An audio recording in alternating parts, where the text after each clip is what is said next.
This is dubbed as an first AI election for India. We've seen images, fake images. We've seen deep fake AI-powered speeches. We have seen audio clips that have come to WhatsApp. The huge teams, in fact, political parties as well as the social media platforms have deployed huge teams to detect. But still, it's all post facto. It is detected once it comes online, right? How people perceive election, how people react to election, how they vote. The cyber criminals are always, a step ahead.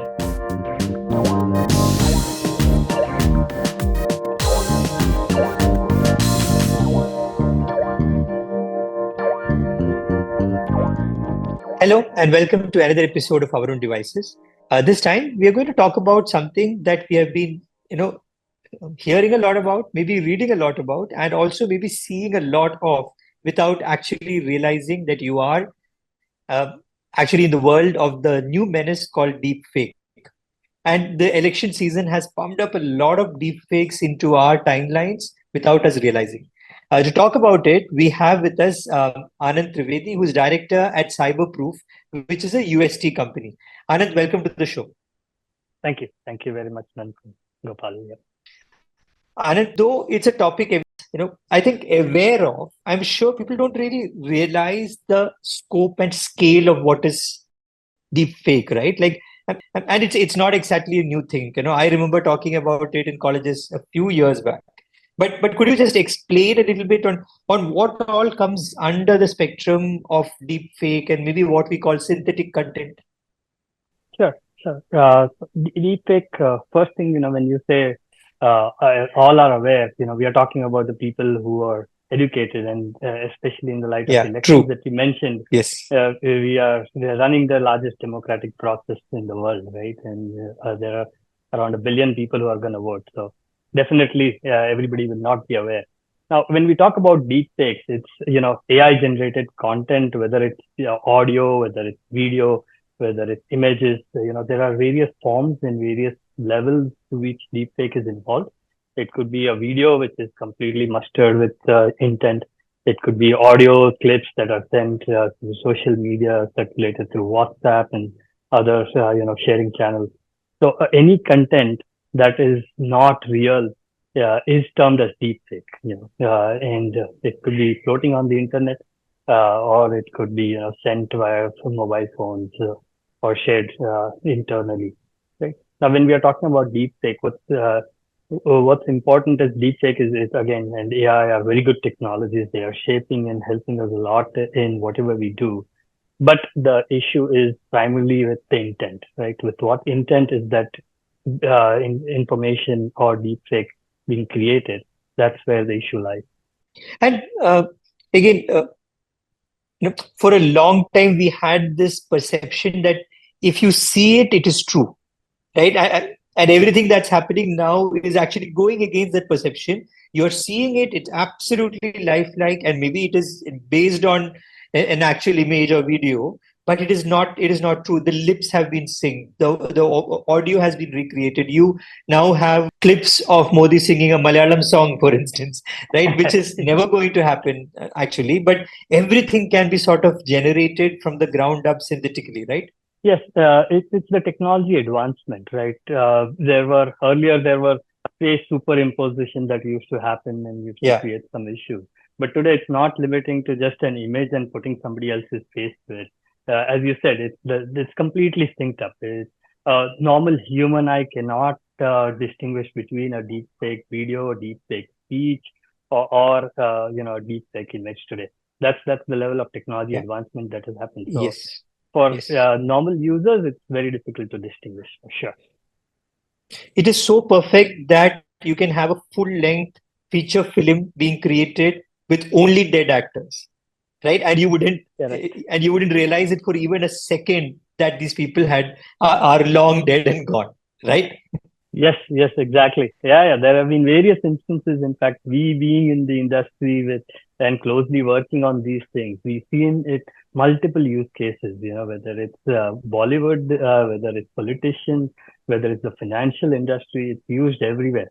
And the level of sophistication is too great. In fact, when we attend events globally, They demonstrate how this is done, and the technology companies are demonstrating their leadership in generating this kind of content. And again, it's getting, because it is AI, it is getting better at a pace faster than it was getting better at maybe a week back, right? So Yes. it's completely beyond us in a way on how to, so we really don't know what's going to happen maybe 6 weeks down the line, right? Correct. So, I jokingly say that earlier we used to see from our eyes and our brain used to process it. Now what we Yeah. see, we have to probably have our brain process it differently than what we see visually in front of us. Yes. And, as you said, technologically, there are neural processing units which can run high compute, which can, capture speech and quickly modulate it and, put it to your words and then sync your lips. Yeah. They just need an image of you. That's it. And they will do the rest. It's highly Yes. sophisticated. And in fact, you will be surprised the simplicity with it can be done. It's no longer a complex process. There are applications that can do it. My kids have downloaded videos, Yes. apps where they put my face and they make me dance in a way they like. Yeah, absolutely. But the the worrying thing is how it can be used to change the mandate, for instance, right? Like how people perceive an election, how people react to election, how they vote. Because it can be done at scale. And again, as you mentioned, maybe it's happening right now. It's going as WhatsApp messages. We don't even know. It's not even hitting the surface. So, so is there any idea, for instance, what is the scale of this kind of a corruption that has happened? If we talk about the cyber crime industry, there are various estimates, but it is estimated to be about an $8 trillion economy itself, cyber crime itself. And the growth rates are 15%. Right? So it's a huge industry. In fact, I was reading one of the IMF articles which says this is an industry which is run as professionally as any businesses across the world, and the profits are pretty huge. That's where it's attracting a lot of attention. So yeah, definitely cyber crime is big. There are no estimates currently on the deep fake, and because the damage might not be only monetary. So damage could be more others, like we said, in political processes and others, reputation losses. So in that case, it's difficult to quantify. But yeah, overall cybercrime is a huge industry. In the election spectrum, what are the kind of instances that you've seen how it has been used? We've seen all modules. We've seen images, fake images. We've seen deep fake AI-powered speeches.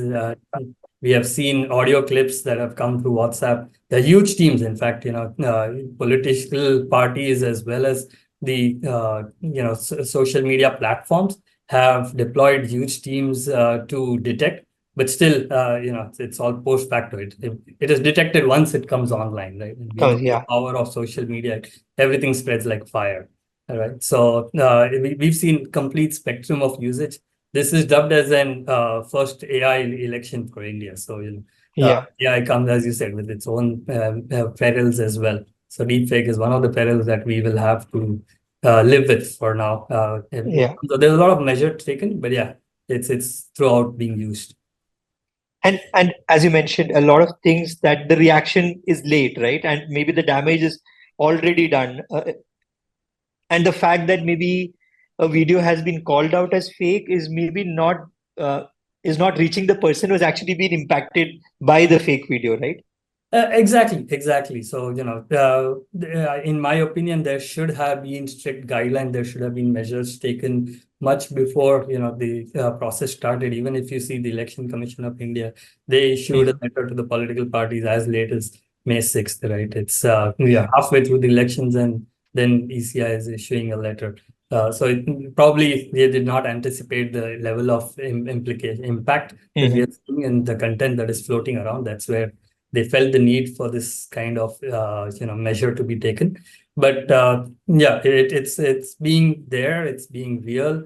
The the detection mechanisms are right now at its early stages. There are companies which are taking up a full business to detect deep fakes and build businesses on it.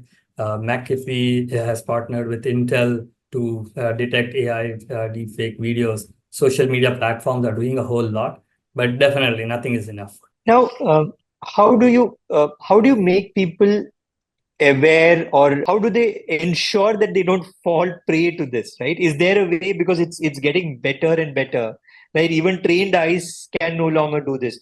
Do you need technology for this, or are there some basic things that people can keep in mind while looking at anything and then taking a call whether it's true or false? Yeah, so we need technology for sure. As I said, the level of sophistication is not something that a naked eye can detect.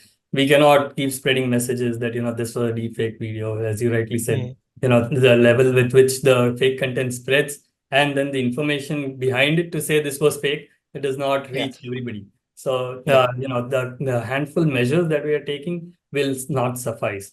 Now, I'm imagining that, as the industry matures and the technology evolves on the detection and protection of deepfakes, there would be a button on every image to say, is this real or is it deepfake? And at the back end, it can run a scan to say, okay, this is a Yeah. fake video. But today there are websites, there are, certain applications where you can go and see whether this is fake news, fake image.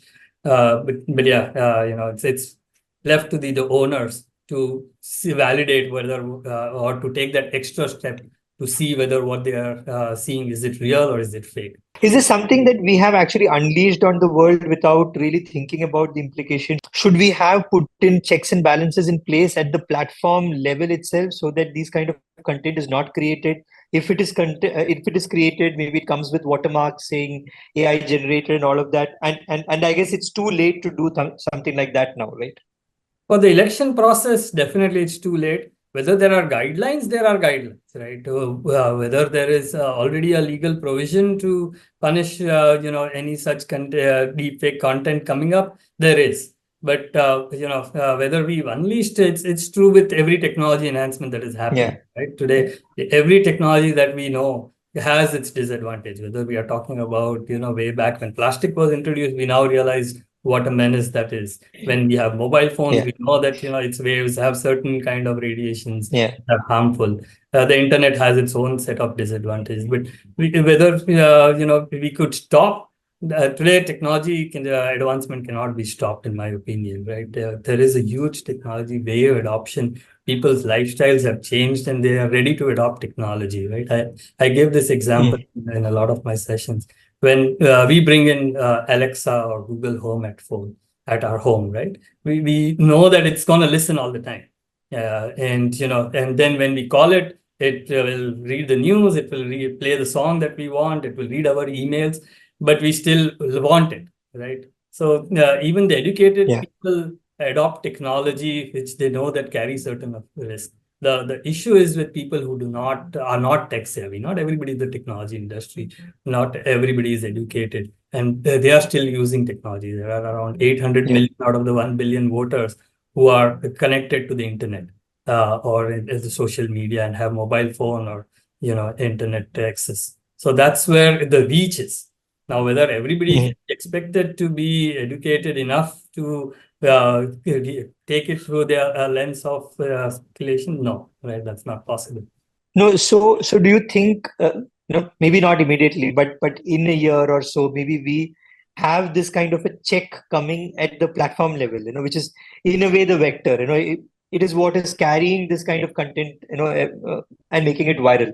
So is it possible for for a Facebook, a Twitter, a WhatsApp to alert or at least give a disclaimer based on whatever content it has on it, and reading through some signals to say that this could be possibly be synthetic?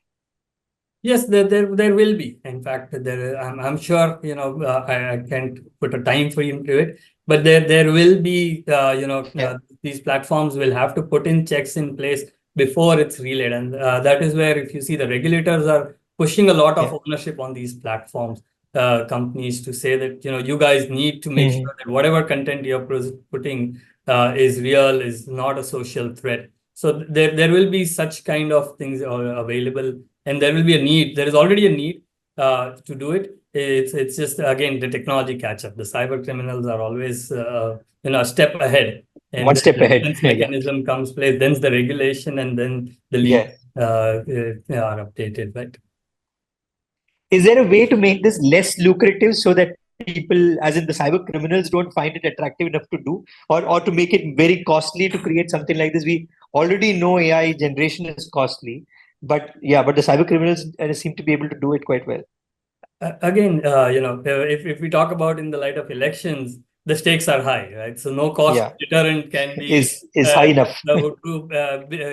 good enough or big enough to say that Yeah. it's expensive, I will not use it. Yeah. Depending on what it is used for and what is the outcome that is expected, the small profits can be a deterrent. Something that they are some criminal is doing for a small gain, he would look at the cost. The cost is primarily and today again, compute storage is available very, very cheap, right? If you take Gmail is free, and we can store 100 gigs data there. Compute power is available at a very cheap cost. So the impact is definitely there of AI, especially in terms of the heat generation by the large data centers that are running, the blockchains and the AI content. So generation is costly. Generation is probably at a large scale, it is impacting the environment. But how much of it will be a deterrent to say that this will not happen because of cost? I don't think cost is a factor at all at this point. So before we wind up, is it right to say that we have reached a stage where we really can't trust anything that we see or hear online, and maybe it is up to us to sort of start building an internal antenna to filter out what could be fake content out there? I would say it's machine versus human. We need to use brains, right? When we see something, we need to put it in context and evaluate whether it would be true or would it be false. And if we feel suspicious about it, we should validate, right? Especially depending on what action we are going to take. So the onus will definitely be on us to say whether we should accept it or not. While everybody will do their part, right? Political parties have been asked to take down within 3 hours of detection. Social media platforms have been told to be responsible. There is the legal implication, which has imprisonment.